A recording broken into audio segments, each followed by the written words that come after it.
Dumating na ang bumbero pero nakarinig sila ng pagsabog sa loob ng bahay kaya't nagmadali silang napalayo. Yung cellphone ko na bigay ni Don Benedicto, naiwan ko na sa loob. Napaluhari namang sabi ni Kiana. Diyos ko, kahit benteng smartphone, kaya niya itong ibili pero alam niya ang kinalulungkot nito, ang sentimental value ng bagay na yon. Makakapangon din tayo, Aling Tasha. Mahigpit na yakap ni Kiana sa matandang may-ari ng mga bahay. Papa, wala na po kaming bahay. Umiiyak na tumikal si Elora sa kanya. Awang-awa siya sa itsura nitong madungis tapos may benda pa sa ulo. Maraming bahay si Papa. Bulong na rito. Si Lola Tasha po wala ng bahay. San po siya titira? Bibigyan ni Papa. Nakangiting sagot niya para wag na tong malungkot. God, wala siyang di bibigay dito basta't maging masaya lamang ito. Kulang pang lahat sa mga panahong wala siya at naghihirap ang mag-ina niya. Kung may mahal man sa noon na iba, sigurado magsusustento na naman siya kung nalaman niya. Di siya madamot. Di siya pinalaki ng mga magulang niya na nagkakait sa kapwa, kahit alam niyang masama rin siyang tipo ng lalaki. Elora smiled. Lola Tasha, wag ka na po cry. Bibigyan po ikaw ni Papa ko ng bahay. 3 po, di ba Papa?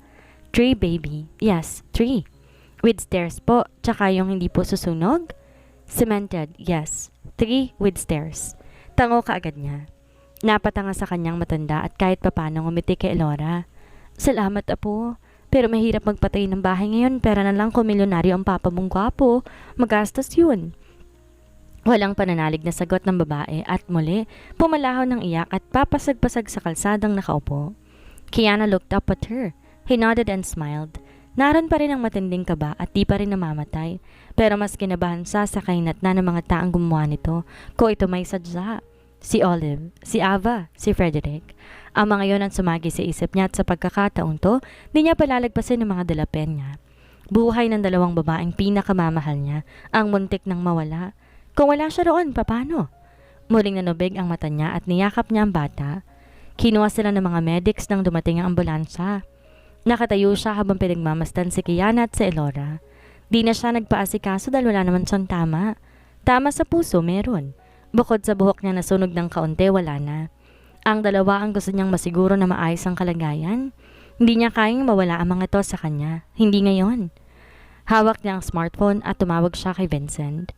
Nagpapasundo siya para may uwi ng mag-ina niya sa mansyon kung saan dapat naroon ang mga to. Tinawagan din niyang abogado at katatapos lamang niya. Si Aling Tasha in-interview ng mga pulis sa kabilang ambulansya. Ang lakas pa rin ang palaho ng babae. Wait, babe? Paalam niya kay Kiana na ang bilis ng kamay na humawak sa pulsuhan niya. Saan ka pupunta? Nagkatingin ang tanong nito sa kanya. May dinadampi siya sa noon nito dahil may paso ito roon. I'll just talk to the police. I'll be back. Tumango ito kaya't lumapit siya kay Tasha. Pumalaho na naman ang babae na makalapit siya at yumakap sa bewang niya. Di naman sila magkakilala at isang beses pa lang siguro silang nagkita pero mukhang mabait naman to talaga. Tahan na, Aling Tasha. Papapalitan natin ang lahat ng nasunog. Siraulo kang bata ka. Umayin ka naman sa anak mo napakabait. Hindi ako nagbibiro, Aling Tasha. Ipapademolish ko kagad yan para mapalitan. Since pakiramdam ko hindi to normal na sunog, obligasyon kong ibalik ang nawala sa inyo. Dahil parang mag-ina ko ang puntilya rito. Buntong hininga niya habang nakatingin sa lugar na natupok talaga ng apoy. Ikaw ba talaga ang ama ni Elora? Ako po, tango niya. Anong pangalan ninyo, sir? Tanong ng pulis sa kanya. Asher Troy Montenegro. Napatanga sa kanyang pulis. Hindi po ba't ikaw ang sa... Don't mention it. I want privacy for my family. Maagap niyang utos. Habang si Tasha wala pa ring ideya kung sino siya. Paano niyo po nasabi ng mag-ina niyang pakay? Magpa-file ako ng kaso. I already talked to my lawyer and he will handle this. I will fix this tomorrow. This was planned. Mabigat tong akusasyon yan, sir. And I don't care. Sige po, i-record namin to. Total, sabi ng lalaking nakakita ay may lalaki nagtapon ng sigarilyo at umapoy lahat. Ang problema, nakainom daw siya. I believe him. Kahit lasing siya, nasa matino siyang pag-iisip dahil isa siya sa mga sumaklodo kagad sa aming tatlo. To me who was left trapped the house, he declared. Nasisiguro niyang may kinalaman dito si Olive at yun ang ididiin niya sa lahat kahit kumasas pa siya ng malaki. He looked at Kiana. Yakap si Elora tinahaplos sa mukha. He has to secure his family's safety no matter what it takes. Siyang gagawa nun dahil matagal na yung ginagawa ni Kiana na protektahan ang anak nila mula pa lang umpisa. And earlier he was not afraid to die. Ang nasa isip at puso niya mailabas niya na ng ligtas ang dalawa kahit nakipahamak pa niya. Ito na ang bagong shot habang nakatayo siya ay walang po pwedeng manakit sa mga babaeng pinakamamahal niya sa lahat. Kung dati nakakapagpasensya pa siya, hindi na ngayon ang muntik ng matusta si Kiana at Elora. Tang-ina lang ang walang ganti. Lunan ng sasakyan papunta sa mansyon ng mga Montenegro. Hindi magawa ni Kiana ang bumitaw sa mga braso ni Asher. Yakap niya ito. Anong klaseng trauma na naman ba ang tumama sa kanya? Kaka-aksidente pa lang ng anak niya. Halos di pa nga ito nakakapag-umpisa ng therapy nito sa doktor tapos nasunugan na naman sila. Kahit si Aling Tasha na napakabait na may nadamay pa at ang ibang borders na isang pamilya rin sa kabilang paupahan. Wala pang anak ang mag-asawa roon pero nakakatrauma pa rin. Di mawala sa isip niya ang eksena niya kanina kung saan nasarhan ng kahoy si Asher sa loob ng bahay. Akala niya hindi na ito makakalabas.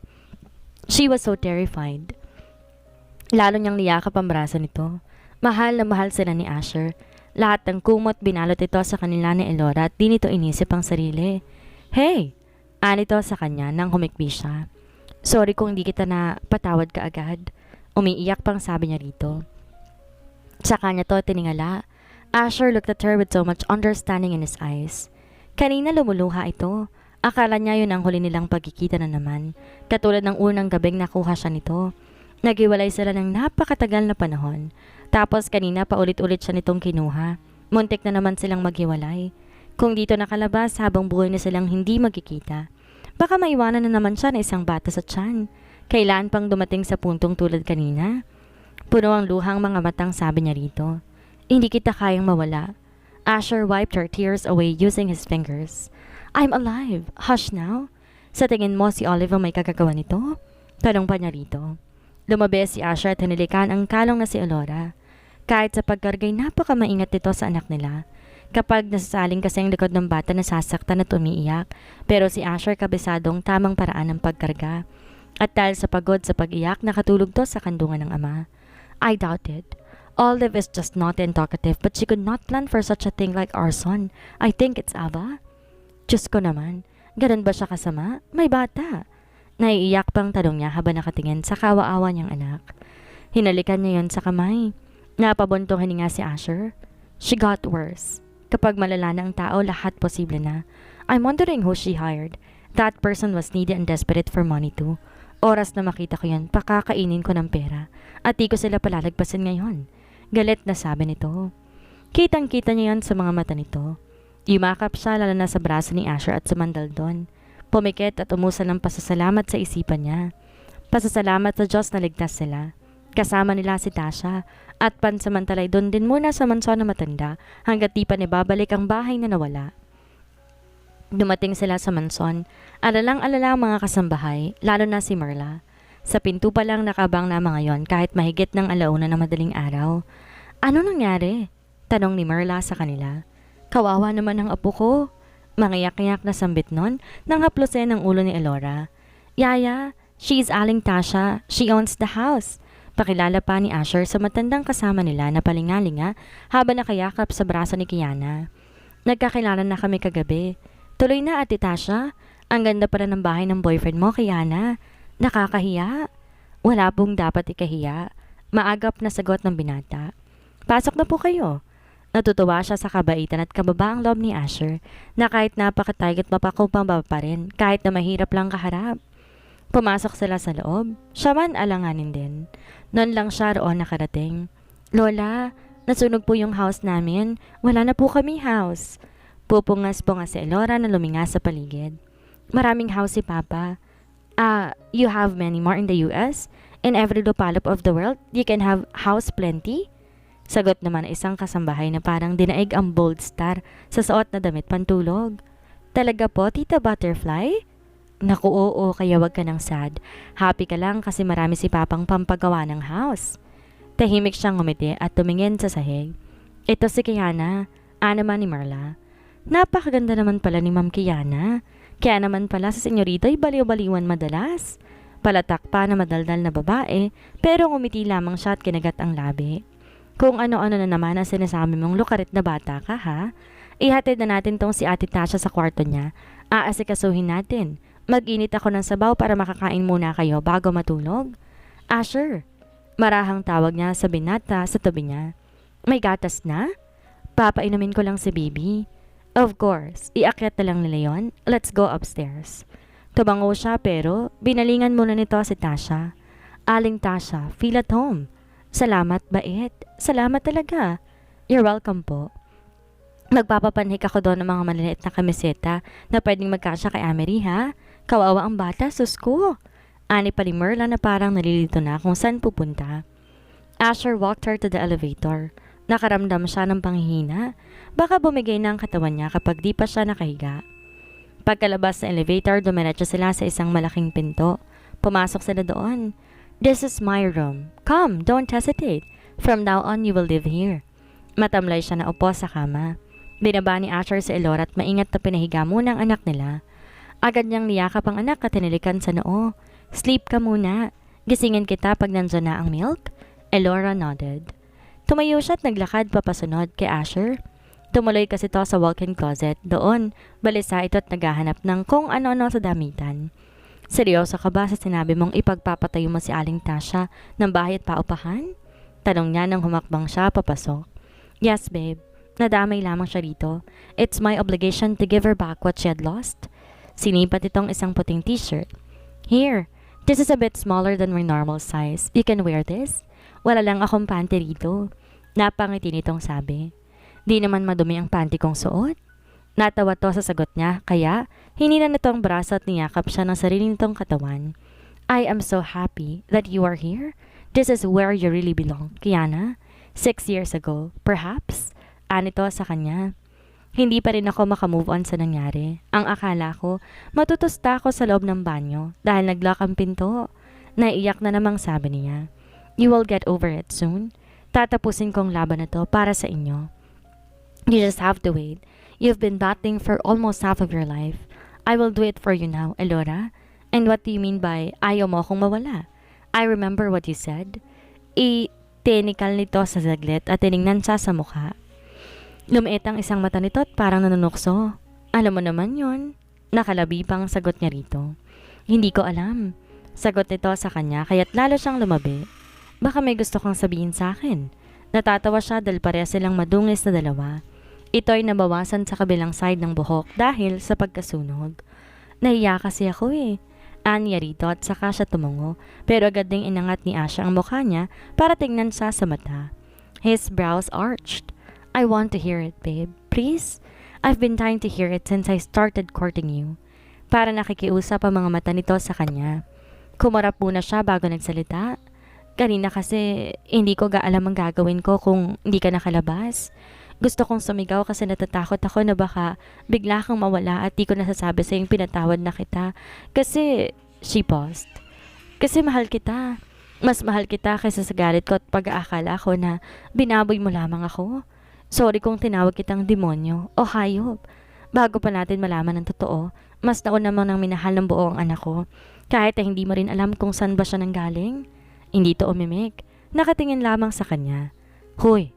Aniya kaya naman napangiti ito. Sabi mo ni Mama, mahal niya pa po ikaw, Papa? Biglang sabi ni Elora. Sa may pinto ng walk-in closet, pareha sila ni Asher. Na napatingin doon, nakasilip ang bata na parang kanina pa nakikinig at nanonood sa kanilang dalawa. Bigla na lang tong umiyak kapag gawan. Bakit ka umiiyak? Naiiyak na ring tanong niya. Pumasok ito at kaagad namang sinilubong si Asher at saka kinarga. Why is my baby crying? Masuyo pang tanong nito kay Elora. Kasi gusto ko po ng mama sa papa. Napakarap si Kiana para pigilan ang luha niya.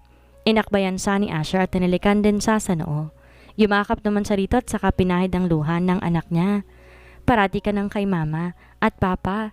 Sa moving up mo, iimbitahan natin lahat ng kaklase mo para naman makita nila na may papa ka. Marami ka po pera, Papa. Bigyan mo lang si Mama ko para hindi na po siya doon sa ship. Ibibigay lahat ni Papa ang pera para hindi na magbarko si Mama. Sasama tayo kay Mama kapag may barko siya. May wish pa ba ang baby ko? Nakangisi nitong tanong kay Elora. Yun lang po. Hindi kayo aalis ni Mama? Simpleng sagot nito. It's hard to suppress tears. Asher said to her when he noticed that she was forbidding her tears to fall. Napakasimple ng hiling ng anak niya, kung tutuusin, bagay na hindi rin to kayang ibigay kung walang Asher na dumating. Tuluyan pa siyang naluha kahit sumubsob na lamang siya sa may dibdib nito. I promise that we will be together forever. Mahal na mahal ko kayo ng mama mo. Anito sa kanila. Ngayon na sinasagot na ako ng mama mo, pwede na kami magpakasal? Yay! Magsusuot po ka ng pang princess? Excited pang tanong ni Elora habang siya'y napatanga kay Asher. Seryoso ka ba? Ikaw lang yatang di seryoso sa atin eh. Biro nito sa kanya kaya't natawa siya. I don't have a ring but if you agree to marry me, we will fix it in no time.